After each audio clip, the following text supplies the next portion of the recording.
akan membuat sebuah website yang memungkinkan semua orang untuk mengunduh semua materi yang terkait dan memberikan masukan bab per bab, pasal per pasal terhadap rancangan undang-undang ini. Masukan-masukan itu kami kumpulkan, sebagian yang memberikan masukan detail dan perinci seperti teman-teman perkumpulan homeschooling tadi itu kami undang untuk berdialog secara langsung karena masukannya komprehensif. Tapi intinya kami menjamin, kami berkomitmen untuk menjalankan proses ini secara terbuka dan partisipatif.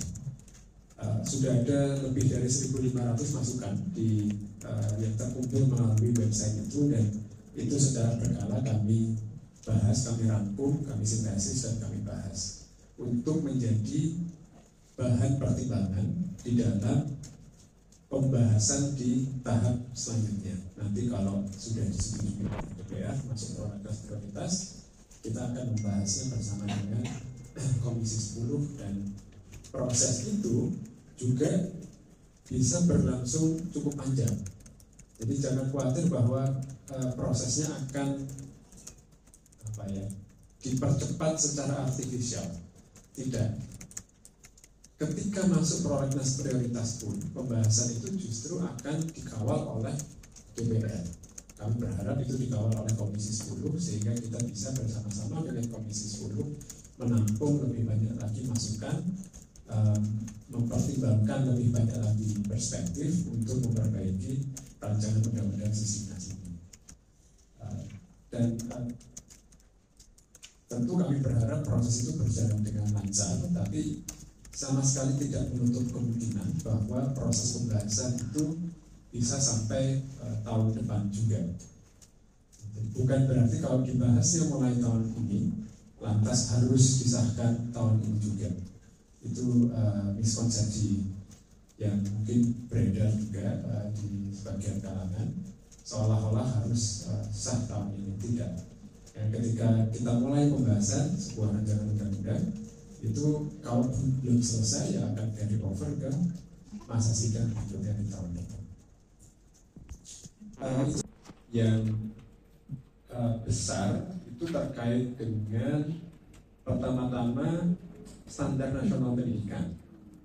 Jadi standar nasional pendidikan itu akan kita terapkan secara lebih fleksibel untuk mengakomodasi dan mempertimbangkan keragaman antar daerah. Kita sederhanakan juga supaya tidak menjadi ikatan birokratis, ikatan administrasi yang terlalu rinci ketika nanti dilaksanakan.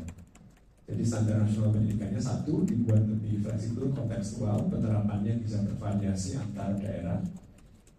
Yang kedua, kita sederhanakan dan lebih kita orientasikan pada kualitas, sehingga harapannya ini akan mengurangi beban administrasi yang sekarang muncul akibat rincinya pengaturan standar nasional pendidikan di tingkat undang-undang sekarang ini. Perubahan yang kedua adalah menguatkan prioritas pada pendidikan anak usia dini. Kita tahu bahwa PAUD adalah fondasi bagi pembelajaran selanjutnya. Itu adalah bisa dikatakan masa-masa paling penting dalam pendidikan, dalam pembelajaran. Tetapi sekarang belum mendapatkan perhatian yang selanjutnya. Salah satu sebabnya adalah karena di dalam undang-undang yang berlaku, PAUD memang tidak diberi prioritas. Contohnya, PAUD sekarang ini belum diakui sebagai jenjang pendidikan. Jadi undang-undang Sisdiknas itu tidak mengakui PAUD sebagai salah satu jenjang pendidikan. Kemudian pendidik PAUD itu juga tidak bisa diakui sebagai guru di dalam undang-undang guru dan dosen dan undang-undang Sisdiknas sekarang. Nah, ini yang akan kita ubah dalam rancangan undang-undang Sisdiknas yang kita ajukan. Pendidik di satuan PAUD usia 3-5 tahun itu bisa diakui sebagai guru jika mereka memenuhi syarat sebagai guru. Satuan PAUD usia 3-5 itu juga akan diakui sebagai bagian dari pendidikan formal. Dan PAUD sendiri diakui sebagai jenjang pendidikan sebelum pendidikan dasar. Jadi ini norma-norma secara konseptual kita perbaiki sehingga PAUD bisa mendapatkan prioritas yang lebih tinggi ke depannya. Perubahan besar berikutnya adalah di pendidikan tinggi. Kita sama-sama maklum sekarang pendidikan tinggi kita masih punya banyak ruang untuk diperbaiki.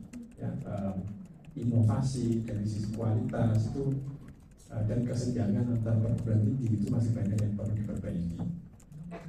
Dosen sibuk dengan administrasi, salah satunya sebabnya standar nasional pendidikannya yang sangat tinggi tadi itu. Ini akan kita perbaiki. Jadi tridharma perguruan tinggi akan kita buat lebih fleksibel. Tiap perguruan tinggi bisa memilih dharma yang sesuai dengan fokusnya. Kalau sekarang semua perguruan tinggi harus seolah-olah super, harus excellent di pendidikan, di penelitian, dan di pengabdian masyarakat. Padahal mungkin perguruan tinggi itu misi utamanya adalah pengajaran, pendidikan, dan itu tidak masalah seharusnya. Kalau dia dibebani dengan tuntutan yang sangat tinggi untuk hebat di penelitian dan pengabdian masyarakat juga, justru misi utamanya bisa tidak tercapai dengan optimal. Sebaliknya, untuk universitas yang orientasinya adalah pengembangan ilmu, penelitian, sekarang dibebani juga harus melayani pendidikan dan pengabdian masyarakat yang besar, dan ini menjadikan mereka kurang optimal di dalam pengembangan inovasi, pengembangan ilmu teknologi. Nah, kedepannya tiap perguruan tinggi itu bisa memilih fokus ke salah satu dharma, meski tetap harus menjalankan 3 dharma secara keseluruhan, tetapi tidak harus ditagih dengan tuntutan yang tinggi di ketiga-tiganya. Dengan harapan perguruan tinggi nanti bisa excellent untuk misi mereka yang menjadi fokus mereka. Perubahan di pendidikan tinggi juga terkait dengan status perguruan tinggi negeri di bawah Kemendikbudristek yang kita dorong semuanya untuk menjadi PTN berbadan hukum, PTN-PH. Konsepnya adalah agar PTN itu memiliki otonomi yang lebih luas dalam mengelola SDM dan keuangan mereka. Ini otonomi pengelolaan SDM dan keuangan adalah prasyarat untuk menjadi universitas yang unggul, universitas yang excellent. Ada kekhawatiran bahwa perubahan status menjadi PTN-PH itu ada risiko komersialisasi, ada risiko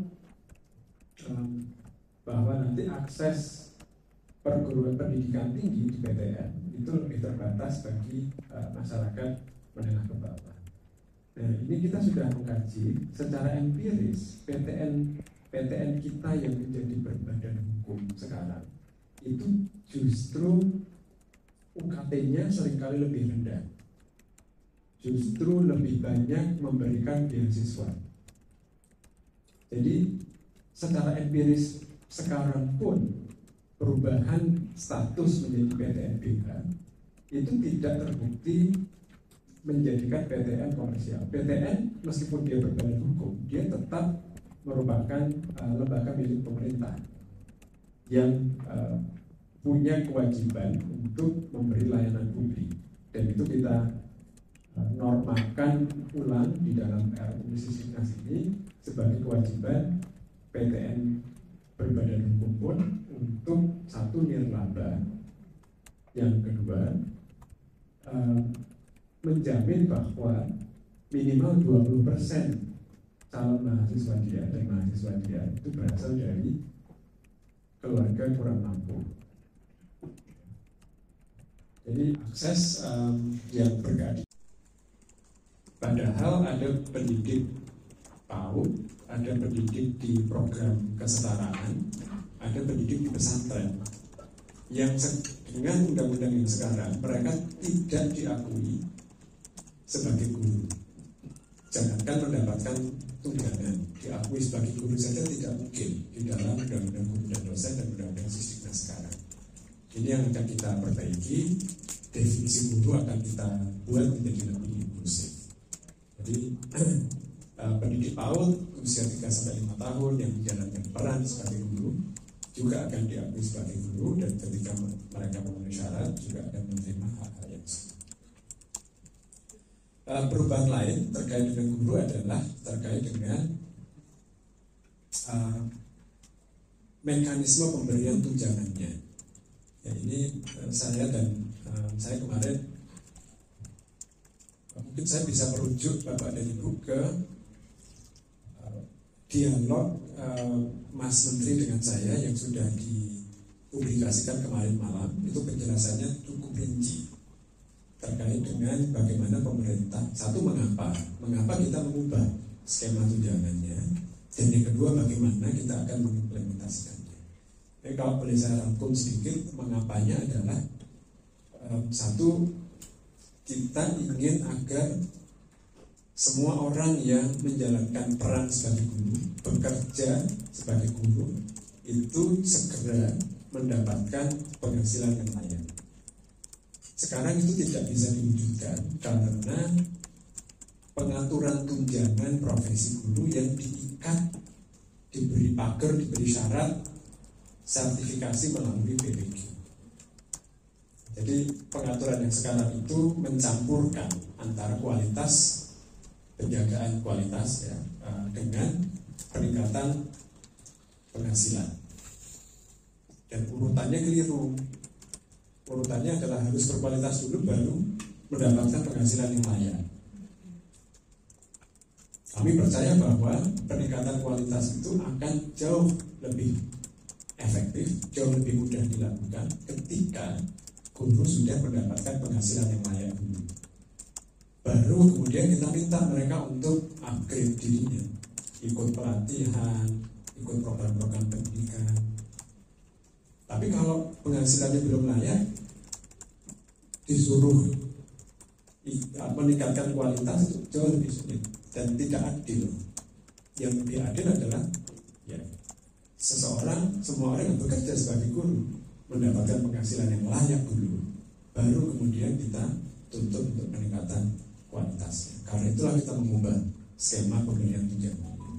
Nah, perubahan itu melibatkan menghilangkan frase tunjangan profesi guru memang dan besarannya. Karena pengaturan yang sekarang yang menyebutkan eksplisit tunjangan profesi guru itu mengecualikan guru dari pengaturan yang memungkinkan mereka mendapatkan kenaikan penghasilan dengan segera. Jadi memang ada perubahan cara, perubahan skema untuk meningkatkan kesejahteraan guru, dan itu melibatkan